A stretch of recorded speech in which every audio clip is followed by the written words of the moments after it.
To close out this section, I'm going to show you 3 more examples of some different types of quadratics you might see and how a substitution could help.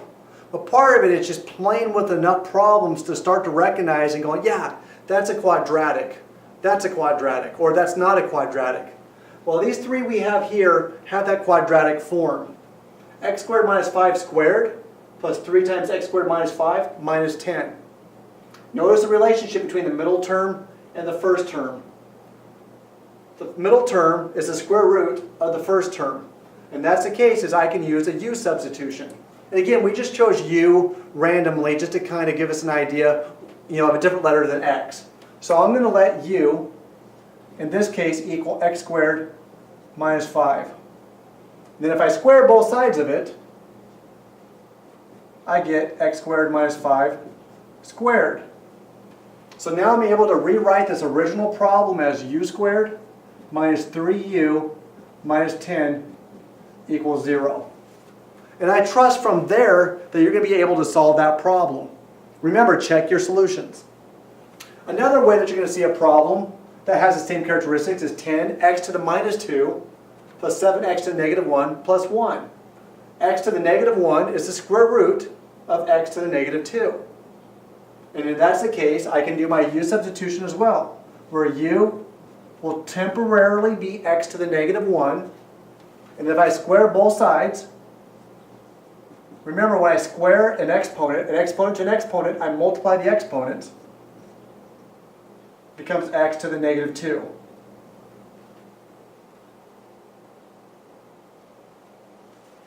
And now I can go ahead and just rewrite temporarily this equation so it's something that's a little bit more manageable.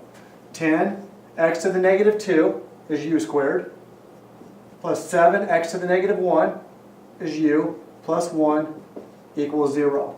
And there again, I have a quadratic in the form that we're used to. It may factor, you may use to complete the square method, or you can use a quadratic equation to find out what its factors are. Then lastly, the middle terms I have, there we go, are fractional exponents, 1/3 and 2/3. And one's the square of the other. And that's something you may not recognize the first time you see that, but again, as you start to play with more, you'll start to notice some of these other deeper patterns. So I'm going to do a little bit of a short-term substitution, where u is going to equal x to the 1/3. I square both sides. U squared equals 1/3 x to the 1/3 squared, or x to the 2/3.